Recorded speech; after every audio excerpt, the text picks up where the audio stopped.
Hold on, I have a fan on. Oh, shut that off. Gotta make sure this is recorded. You know who turned on those fans? Those goddamn people from Patreon. Andrew, what's Patreon? Patreon is where people who turn on fans go. Actually, Patreon is where all of our biggest fans go. Yes. Well, our biggest fans. We have some big fans that aren't on Patreon, but they don't have the means. Or the love. Love equals money. Welcome to our society. Capitalism. Love equals money. Yep. Okay. No, but we have a Glee podcast currently running weekly. I think we're still weekly. Once a week. Yeah, we haven't messed that up yet. We have some commentaries. We will make some new commentaries sometime soon, but we have some older ones up still. I got some ideas, so they're going to be fun. Oh, there's going to be some. Don't worry. We've got all the Annie back catalog yes, we do, man. From January. January. Our current patrons are Terry Needleman, Max Lunig, Benjamin Lear, Lily Ackles, John Donna, Taryn the Duck, The Fantastic Jess Lightning, Ewan Cassidy, Haley McDonald, Tess Skier, Fire of September, Mina Maniri, Monica Thoreau, Brent Black, Haley Murray, Allison Wonderland, B-Way Flicks, Nathaniel Stacy Coombe, Joseph Evans Green, Luna Rocks 222, Ira Gale, Drew A. Whiter, Carrie Ahern, Christine Malmadale, Mezzanine Theater Diary, Mary Lou Choquette, Ann Nunnally, Cole Birchfield, Sam Caulfield, John Vanals, Holy Sticality, Russ Walker, Musical Hell, Emily Grace, Andrew Ben Barson, Emily Stack, Kyle Summers, Mr. B, Janae C, Kyle, Christina, Francis, Jessica A, Skylar, Liz Lim, Corey Wilmarth, and Allison Stuller. These folks give us a little extra financial support that helps us keep the lights on here at Musicals with Cheese. If you'd like to join them in helping us and keep the lights on here, just come join us over at Patreon. There's a lot of fun stuff, such as patron-only commentaries, our episodes a day earlier, or even earlier, our full Glee podcast. Just come on over there. There's so much fun things to do. All right, Andrew, you ready to get into this? You know what? I have one question for our fans before we start this episode. Okay. Do you guys want merch or anything? I feel like we should be selling t-shirts or something like that. Can we get, like... I feel like that, too, but also, like... Haven't you seen Rent? That's selling out. I don't care! I want to wear a t-shirt with Musicals with Cheese on it. I'd wear that around. All right, Andrew, you're in charge of that if they're interested. If you guys are interested, let me know at HeyDuctor on Twitter, and I will get the merch going. Don't tell me a damn thing. I don't want to be involved. Jess doesn't care. All right, let's get on to the show.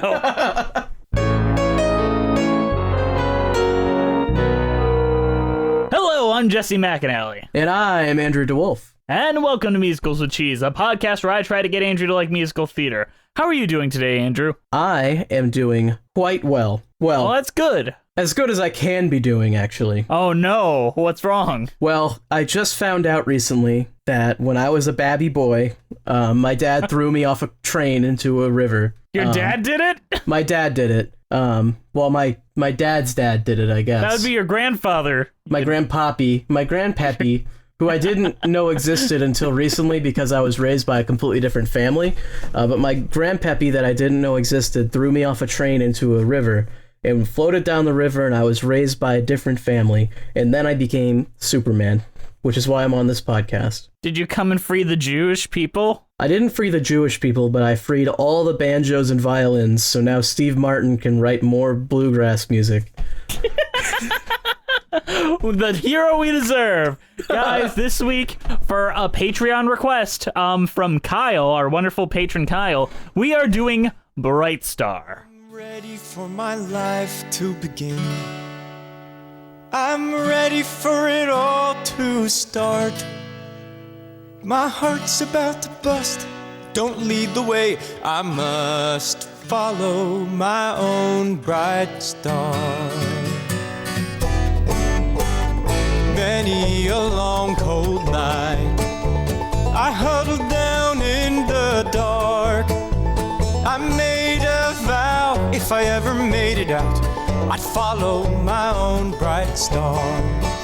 Bright star, keep shining for me.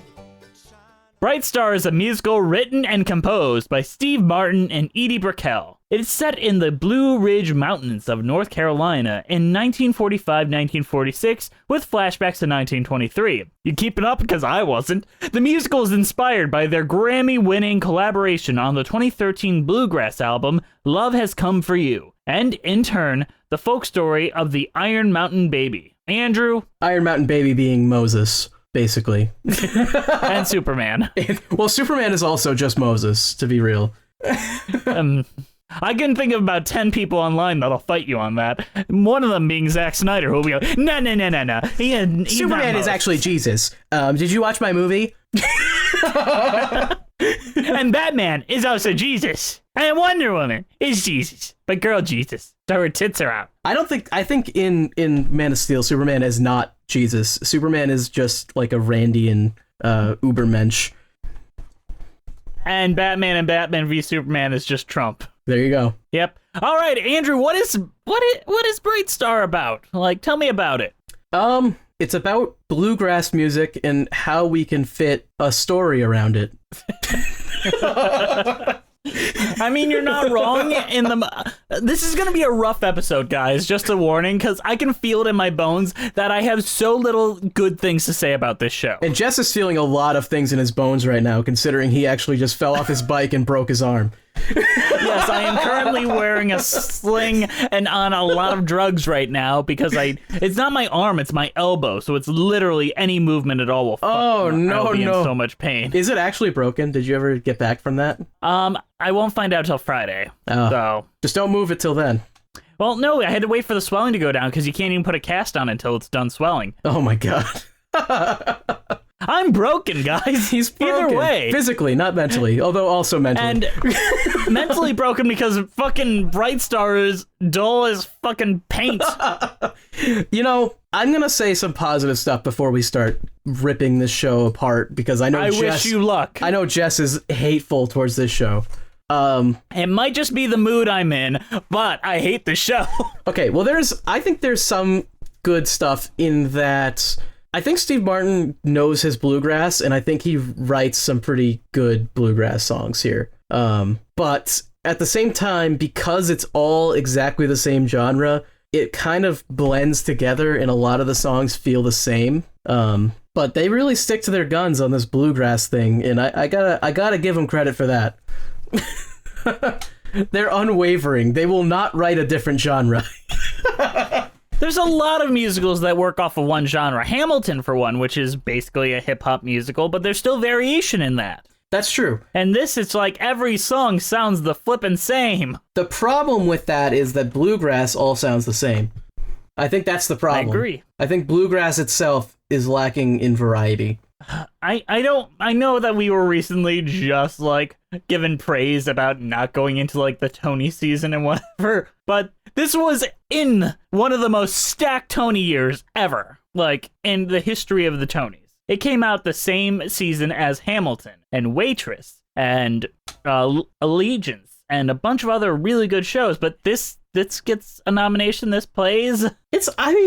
You hate it. I don't think it's that bad. I just think it's kind of dull in a lot of places. I mean, I'm with you. I agree. I don't know with if it's you. offensively bad, though. Like, I don't know if I'm, like, angry that it got any time at the Tonys. Like, I don't know. I'm specifically angry because that was a very stacked year where a lot of very good shows were not given nominations while this was. Okay, that's fair. That's fair. And it only got the nominations because Steve Martin and Edie Brickell were the composers. That is definitely true, because... And that's the part that makes me so mad. If you can get Steve Martin on your program in any way, he's going to bring in a more normie audience, and you're not going to have trouble reaching that crowd like you usually would. Because, I mean, musicals are kind of a niche thing. It's not like everyone and their mother watches musicals. I mean, I might live in a different world than most people, but yeah, I get what you're saying. I mean, I live in a world where if I tell someone I watch musicals, they look at me like I have 8 heads.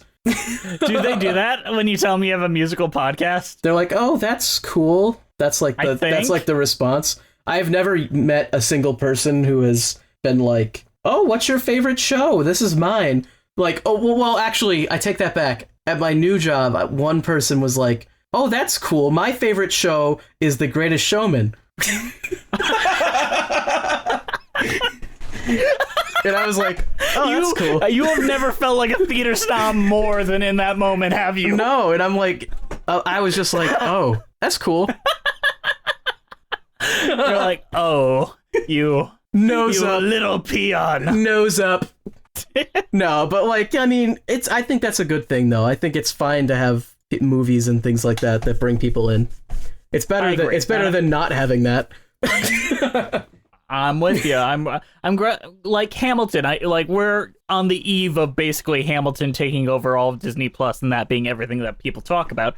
And of course, our Hamilton episode is only 4 episodes away, but that is going to be a big thing, and it's going to be a turning point in musical theater accessibility during these weird times. I can just feel that coming on the horizon. And this and Hamilton came out the same year, so it is tangentially connected in a way. Yeah. Hey, just like hip-hop fans need a musical, bluegrass fans need a musical too. In Hadestown, they have Hadestown. Isn't enough, apparently. No, I could just see Anais Mitchell watching the Tonys that year, because everyone watched the Tonys that year and being like, I can do this better. Okay. I mean, you could argue Hadestown is not exactly bluegrass in the same way this is. I know. But, yeah. Hadestown is definitely objectively a better show than this. But Andrew, the thing is, it's not even just like us talking about the music, because music is not an entire musical. Yeah, we haven't talked about the story yet, and that's the problem. I think that's the real problem, not the music. Yes. The real problem is the story. Like, I'm trying to rack my brain, trying to think of an easy way to describe this overly complicated yet overly simple at the same time story. It is the simplest fucking story in the world, stretched to 2 hours and then made overly complicated in a way that it's almost nonsensical. Yeah, it's like, you don't have to tell one half of the story in reverse just because you have a boring story. Citation, last 5 years episode. No, but and I know I make the excuse that you have a little cheat sheet in the playbill a lot, but this time it's like, there's no reason for it. There's no narrative reason that makes it even more surprising or anything like that. Yeah, the flashback stuff just really doesn't need to be there at all. And I feel like it's only there because they had these songs that they're like, well, how else do we use these? We wrote these songs, we want to put the songs in because I think... And I don't know. I don't want to insult Steve Martin or anything, but I think I will. I think he wrote these songs first, and 100%. then they wrote the story. And it really feels that way too. It's like, how do we fit a story around these? And that's why it's so dull sometimes, because it's just like, oh, well, I guess you have this song because you had this song, and you have to put it in there. This stinks to me of a musical written by people that don't understand how musicals work, if that makes sense. And I know that's about as snobby as it can come across, and I'm talking structurally more than it is like, they just don't understand the core of what musical theater is. Well, yeah, well, why don't we talk about the structure of it? All right, because you and I talk about structure a lot of this. You're So more of the structure guy than I am, so you can start breaking it down, and I'll just interject. Let's start with the first 3 numbers. Sure. Okay? We start with If You Knew My Story, which Alice sings basically directly to the audience, like, if you knew my story, breaking the fourth wall. Yeah. Right? Absolutely. And that's like a world setting up song. And then we go into 2 numbers from Billy. Okay, I want to say that when I was watching this, I was looking up, like, because, you usually you have a playbill, so I looked up, like, a synopsis, and I was like, well, what am I supposed to be seeing here? And I was literally like, am I watching the wrong show? Because I could not figure out, like, every synopsis talked about Alice being the main character, and I was like, where is this guy? Who is this guy? What? Where's Alice? I haven't seen her since the opening number, and, like, I can't figure out how this plot makes any sense. And I know, like, a lot of people are like, formulas are bad, and formulas are this, and formulas are that. Formulas are a very handy guide for folks to understand who our lead characters are. Also, and when you're writing, like, a folk tale like this, I think it's very, very attractive to just write with a formula. It's a folk tale. It's not complicated. It's simple. Just do it.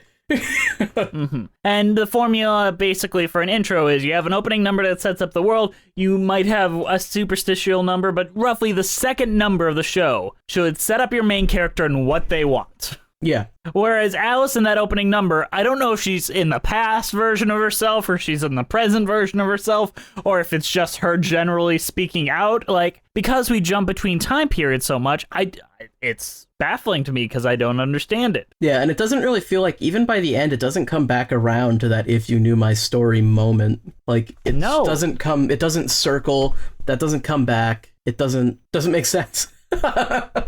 And just that we start in the future, so to say, with Billy, then we go to the past, and we stay in the past for a good while, and then we don't jump to the future until midway through Act 2, basically. Yeah. Do we have... And Billy isn't a character, so to say. Okay, Andrew, just tell the story, please, as best as you can, because I feel like, honestly, try to tell us what happened. I'm going to tell it the best I can. I'm going to start with just Billy, because honestly, Billy feels like the main character to me, for the most part. I disagree. At least the show does not want you to think that. Maybe it doesn't want you, but that's how they open it, that he gets the most of the songs. I don't know, at least early on. I don't know. I'm going to start with Billy, and then we'll move to Alice when she shows up. All right. Billy lives in a small town, and he lives with his dad and his mom, and he's coming back from war. His mom dies, and he wants to be a writer, so he leaves. He has, like, a girlfriend who is basically, you could just remove entirely from the show. Yep. Completely. Like, so let's not even talk about her. She's irrelevant. Billy goes into She's an elephant. She's an elephant. Not true. Billy goes to a big city where Alice runs or is the editor of a newspaper or magazine or something like that. Yeah, and they say she's an old spinster and a real bitch. Yeah, which we never really... And she's got a dark history. We never really see that much of. See a little bit of it. No. Yeah, because she just dresses conservatively and therefore equal bitch. I guess. So Billy goes and he wants to write for them, and he lies about knowing some author that I guess later on is revealed that they were dead the whole time. And then we get some backstory on Alice about her being pregnant in the past and being forced to marry someone else. She gives birth to a baby, and the guy that knocked her up, his dad is like the mayor. Yeah, well, they wanted to get married, and the dad was like, no, don't. You ain't marrying this barefoot commoner. More being forced not to marry is what I should say. Forced not to marry. Yeah. And that happens, and then that comes back around later in Act 2. What even happens in the rest of Act 1? It's just kind of... He throws the baby off the train. He steals the baby and then tries to kill it. The ending is the baby gets thrown off a train, but that's in the past, of course. I'm gonna say... Are you confused yet? The twist, quote unquote, is incredibly obvious. Like, from the get-go, Billy is the kid. Yep, Billy is Alice's kid, Alice and Jimmy's kid. Yeah, very, very obvious. Then the second act is mostly Alice. It's mostly meandering. Like, there's like a song about sun's gonna shine and all. Or there's some stuff, and then another round about drinking, and I had it's just... There's some stuff, and then Alice finds out that Billy was thrown off the bridge or the train, and she was like, oh my god, and then she goes to Billy's house for some reason, and the dad's like, oh my goodness, Superman happened here, and then, she's like, oh, that's my kid, and then Jimmy is there, and they get married, I think, in the end. I don't understand the point of the show. What is the what is the moral? If you don't have a child, you'll become a bitch and everyone will hate you? I don't think there's a moral. I just think it's like, here's this tale, and they just kind of give it to you. The thing about folk tales is they're supposed to have morals. Even, like, Hadestown had a moral. They said it very clearly. Yeah, I mean, if we were to read into it, the moral is probably throwing a baby off a train is a bad thing to do. Don't have sex or you'll get pregnant and the baby will get murdered by your grandfather. That's not the moral, though, because the grandfather is objectively the villain, so his actions are supposed to be bad. He's a bad guy. I mean... I'm gonna do bad things. Like, what does Alice learn? Like, if Alice is the lead, and she's the main character, what does she learn? What is her character arc? She goes from being... Oh my fucking god, she goes from being a free spirit, happy person, to being a mother, to being a woman that lost a child, to being a spinster, to being slightly happier. Well, I would say the only character arc that actually matters for Alice is she goes from being a spinster to being a woman who's slightly happier. Because that's the only part that takes place in the modern day. It is currently happening. Yeah. Can we talk a little bit about the main male figure, Jimmy? Jimmy? Yeah, sure. He's a rich boy, and he's a daddy's boy, and it is the most spineless, ineffective character I have ever seen in theater. And what he learns is that now that his dad is dead, he doesn't have to care about them anymore. Yeah, that's his character. The worst arc. he ever does to his dad after finding out that he murdered his child was, man, you're pretty evil, Dad. And he doesn't even suspect that his dad did that. The dad just tells it. He offers that information. The dad is actually, the best scene is when the dad offers that information, because it's like watching a Disney villain. It's like, oh my god, is Ursula on screen right now? Are we just watching this? They're just pure evil, on the screen? He's like, I threw the baby off a train. The baby's dead. He had no reason to say that. I guess it was just on his chest. He had to get it off his chest. I don't know. Fuck. A man's gotta do what a man's gotta do. It is the one song I remember from the show, I'll say that. So it's a very feminist film, obviously. It is not feminist. It's also not a film. I wasn't gonna call you out on that, but... No, but it's definitely a feminist show. I mean, Alice is a strong female character who gets her baby taken away and thrown off a train. No! Don't look to the show for anything like that. I mean, the actual good ending is that Jimmy and Alice get married, so she just marries Rich, I guess. She marries the guy that knocked her up. Yep. The guy whose dad threw a baby off a train and he didn't even have the heart to tell her. I mean, he did as soon as he found out. I will give him that. But does Alice really believes him that was when he found out? Come on. Do you think that she wants to be related in any way to the person that tried to murder her child? Yeah, she's gonna, visit his grave every once in a while. Jimmy's gonna talk about him all the time. Man, my dad. You mean the man that tried to murder our boy? Yeah, my Peppy. yeah, that guy. My Pep. Man, he used to take me on the best fishing trips. Yeah, can we not talk about this? And then you got the Billy story, which is him and this girl, and who cares? Oh my god, who cares? She isn't sure she wants to be with him, even though she's been riding his dick the entire first and second act. Then he has to marry her, and she's like, I don't know. And then she's like, I'm his fiance. And he's like, when will you go tell me? It's one of those musicals. Yeah. When you see an episode of The Simpsons and they're going to see a musical, this is the musical they're seeing. No plot, just general bullshit happening. Actually, they go to see the Planets of the Apes musical. Didn't they go to see an Itchy and Scratchy musical where they get covered in paper mache blood? I just remember the Planet of the Apes one, and they sing Dr. Zaius, Dr. Zaius, Dr. Zaius. Oh, didn't they do a Charlie Sheen musical about Oh, did they? Oh shit. Yeah, because there's a song number about him going into the rehab, and he's like, I'm checking in. Oh my god. The Simpsons is a gift. You bet your ass it is. So, Steve Martin. Yes, Steve Martin. We are going to have to talk about the elephant in the room. Steve Martin. Edie Brickell. We can't keep her out. She's a very well-known bluegrass singer. Oh, okay. Both of them are responsible. I don't know her that well, to be honest. She's married to Paul Simon. Oh, okay. I like Paul Simon. Some of his stuff. I have no idea who that is because I don't listen to normie music. Well, that's great. Well, Steve Martin has been a music theater icon for a while, right? I don't think so. What are you thinking? Icon, quote unquote. He's a dentist, right? That's about it. Oh yeah, that's about it. I think that's the only thing he's done. And then this. And then this. I think even when the Tonys were happening, it's like, all these hardworking musicians got here through blood, sweat, and tears. Or you were famous already and got in easy. I mean, Maybe there's some negative stuff about him. I don't really know that much, but he's kind of a funny guy, I guess. I don't know. I don't really know. I think he's well-intentioned and all that.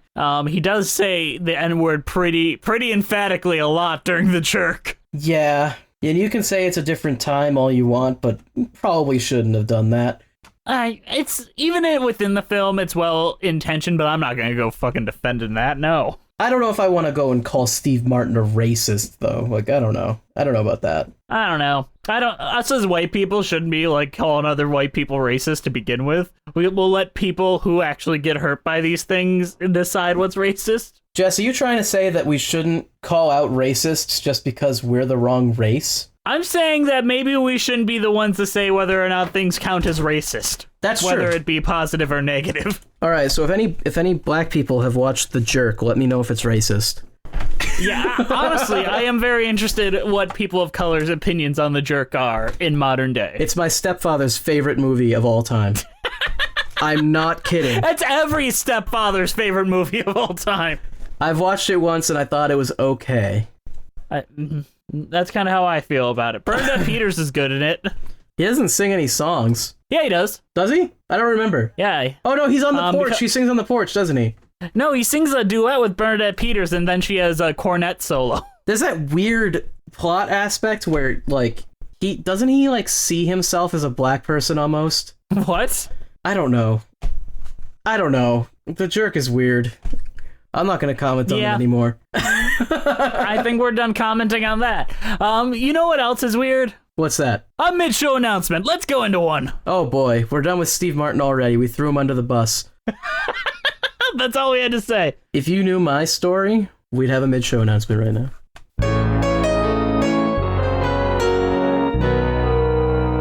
Hey guys, sorry to interrupt you in the middle of the show, but we've got a show at you. Today's show is brought to you by the wonderful, wonderful people on our Patreon. Our bright stars. Patreon. Our bright stars, yeah. Especially Kyle, who made us talk about it this week. I hope you're enjoying it, Kyle. I hope this wasn't like your favorite musical of all time. Couldn't even give us a last name, and now we're bitching about The Jerk? That's his favorite movie. The Jerk's his favorite movie. The Bright Star is his favorite musical. Oh, it's all a mess. Oh my goodness. Kyle Martin, maybe? Is that what we should be saying? Kyle Brickell for the other composer. Oh, that's what it is, isn't it? He hid the last name from us, Kyle. Kyle!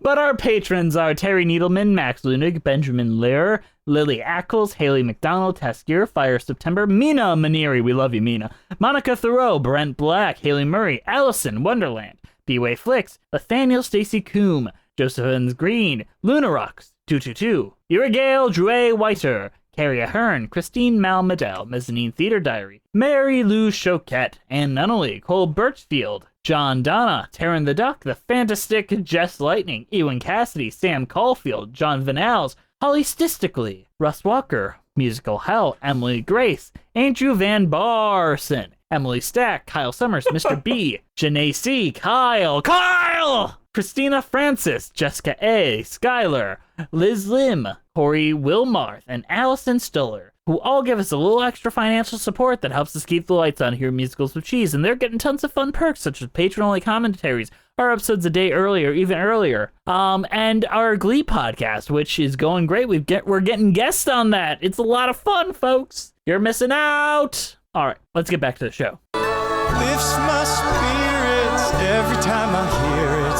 comforts my aching heart.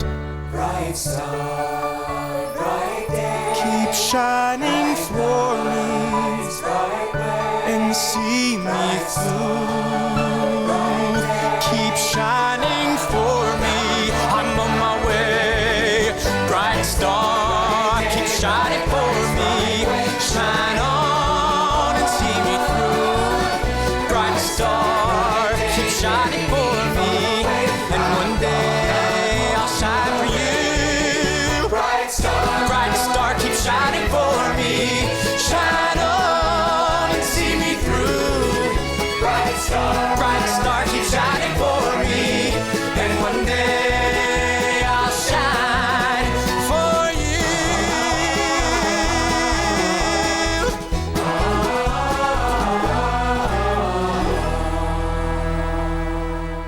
I kind of liked Bright Star. I think that was my favorite song. Bright Star is catchy, yeah.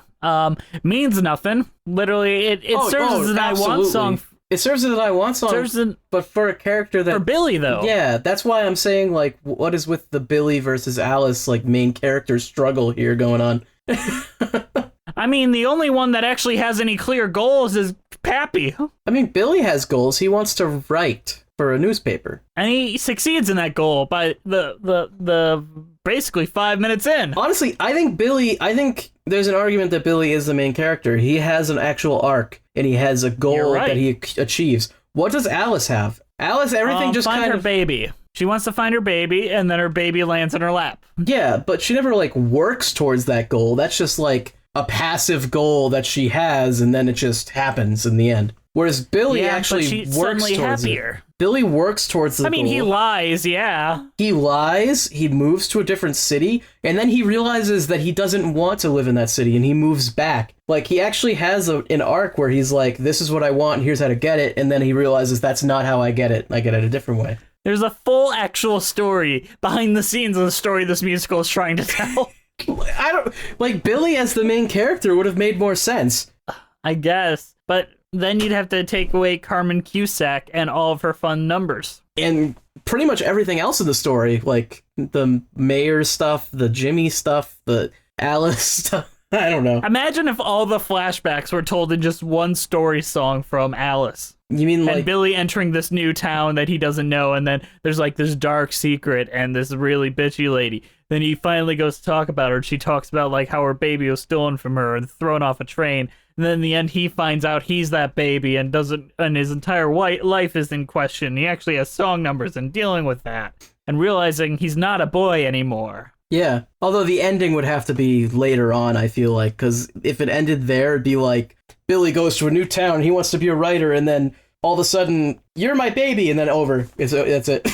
No. He goes there, and then he has all like the drinking numbers. He has this girl that he thinks he likes, and he's trying to get to, but then he grows this friendship with this older lady that no one can seem to melt the heart of, but somehow he and her have this unknown connection. Ooh. He meets his own dad and all that. The connection. Exactly. See, I'm already writing a better version of this right now. Yeah, but see, the problem with that is you'd have to write the story first, and then what do you do with all these songs? What do you do? What do you do with a song called "A Man's Gotta Do"? You're right. Oh, man's gotta Without do. a comically evil mayor character. He's so out of place. That song is out of place. That entire plot line. He is too evil for the world that this is setting up. Well, yeah, because the whole rest of the world is like, bad stuff happens, but everyone is generally well-intentioned. And then this guy is just like, I've got to protect my son by murdering his child. Protect my legacy. It's ridiculous. So ridiculous. You're a young girl and you ought to know better than to be here. What would everybody think? Whoa, mama, better back up slowly, make a quick getaway and hurry on home. Whoa, mama, at the rate you're going, your pop will get a shotgun, have to run me and off. They'll hide in the shadows, fall out of trees, wait by your window, whisper, bless you when you sneeze. Someone will look at you just like this. Whoa, mama. I want to talk about that for a second. Sure, I don't know if I remember this one. I only remember it because it used to come on my iTunes shuffle quite a bit, and I didn't hate it when it happened. Because it could be like, you're a young girl! I'm like, oh, that's... And I'm like, wow, that flirting technique. Nice! Very well done. I'm gonna go up to the girl I'm trying to court and be like, you're a young girl, you should be with me! Whoa, mama! Whoa, mama! That's just, it's like something Johnny Bravo would say. Whoa, mama! Whoa, mama! You're a young girl! And I think it's slightly charming, like, slightly. I mean, a lot of the songs in this are, like, somewhat charming and somewhat wholesome, but I feel like it's just because they're bluegrass songs, and that's what bluegrass is supposed to be. supposed to be slightly off-putting, but also kind of good. Like, Bluegrass is like an embodiment of that Southern hospitality, but like in musical... Southern hospitality. But in like musical form, you know? I mean, this is one of the few, like, Steve Martin didn't write any of the lyrics. It was just Edie Brickell. Yeah. So really, Steve Martin's name is in this for no reason. Steve Martin probably wrote... I mean, he's a pretty famous banjo player and bluegrass musician, like, in his own right, so... I mean, here are some of the lyrics, which I'm not sure are good or bad. Like, as I'm reading them aloud, like, they work very well when you hear them. Like, I don't have a problem with the lyrics because they work with the songs. It's just all the songs sound the same. But like, on home, whoa, mama, at the rate you're going, you'll popple, surely get a shotgun and have to run men off. They'll hide you in the shadows, fall out of the trees. Wait by your window, whispers, bless when you sneeze. Bless you when you sneeze. It's a little tacky. I mean, it doesn't not work. It doesn't. I just don't like it. All right, let's talk about a man's gotta do, because I feel like that's the only song really of note. God, this song is so bad, but it's the only one I remember when the show's over. Honestly, though, it is. It's got like that playground taunt kind of like memorability. It's like you'll never forget na na na na na na, and it's not in a good way. I'm with you, and I think it's actively bad. Like, it's an actively bad song, but it's also as the fuck. Act 1 closer. Yep, a reprise is the Act 1 closer. But it is the Act 1 closer, though. Yes, which means that it is the one of the most important songs in the show, and it really just isn't that good. This song is reprised 3 times in the show. It is the most reprised song in the show. Now that I think about it, it's just not good. You got it midway through Act 1, you get it at the end of Act 1, and you get it midway through Act 2 when he's like explaining his evil deeds. It's just not good. And it's for a character that like sucks. Can I do a dramatic reading of what these lyrics are? Sure. A man's gotta do what a man's gotta do when a man's gotta do what he's got to. Yes. Well-bred wife with a silver spoon and a knife will butter your bread twice as good as you do. I remember I was your age. That's when I was settling down. Your mother and I were engaged and I opened up a bank account. You can't expect the future to be just like the past. You haven't got a clue, sir. Please try to understand. Okay.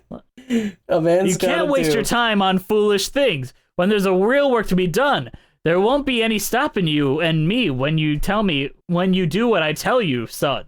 It's bad. It's a bad song. A man's got to do what a man's got to do what a man's got to. Is that what it is? A man's got to do what a man's got to do when a man's got to do what he's got to. Oh, it's even worse than that. They repeat it 3 times and then they say got to. Yes. It's awful. It really is awful. Yeah, and it's even worse than the reprise, so... I feel bad for Kyle. It's a bad song. I feel bad for Kyle. He probably loved this show. Kyle's like, oh my god, like literally in his very, very kind request message, like, and he was very complimentary to our show, and I feel real bad. He's like, I love what you do. I hope you guys enjoy the music. To be fair to that, though, I think some of the music is nice, and it's good to listen to. It's just musical-wise and fitting into the story and all of that, it really just doesn't work. I don't even dislike bluegrass, to be honest with you. I kind of think it's a fun genre in some cases. I would have liked a little bit more energy from a lot of these songs. I feel like Bright Star is the most energetic that a lot of the music gets. Yeah, and it's very early, and that feels like a Act 1 closer. Yeah, I feel like Bright Star is the best piece, and I would have liked to see that more in more songs like that. But a lot of these just kind of feel like this slower, kind of just dullness to them. Let me say this. I actively enjoy when Alice has solo numbers. I do not remember them after they're done, but I remember every time it's happened, I'm like, oh yeah, Carmen Cusack's really good at this, and I'm enjoying the way her voice sounds and the music and all this. They are 0% memorable to me. I think that's about as fair as I can get with that. I'll be honest, I'm not even sure there's another song like that's noteworthy enough that I feel like I want to talk about it.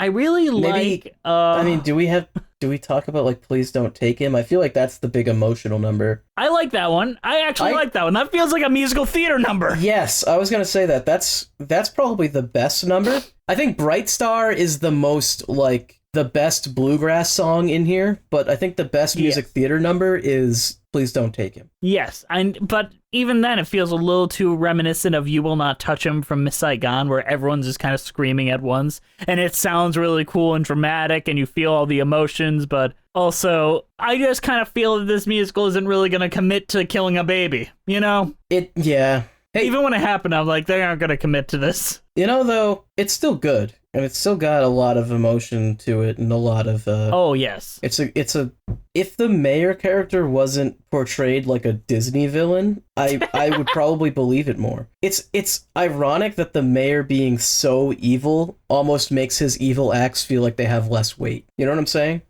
Like he's portrayed as just like this almost like a propagandized capitalist fat cat, like, you know what I'm saying? Like, he feels like a character that is meant to be hyperbolized. So I feel like his actions cannot be taken seriously. No, he is not a serious character. And the thing is, everything else is like soap opera melodrama except for that Disney villain. It's like if you put Ursula into an actual serious melodrama about someone losing their child. Yeah, if he was more grounded, still had the same-ish motives, and did all the same actions, but wasn't portrayed with that, like, over-the-top, a man's gotta do song, you know? Yeah. Like, I would... Like, portrayed him more like Frollo from the Hunchback stage musical, where, yeah, he does bad things, but he kind of contextualizes it, and it makes you understand why he's doing these things. Whereas, like, I understand why he's doing it, but it's such a bad motive that it's like, you can't even buy it.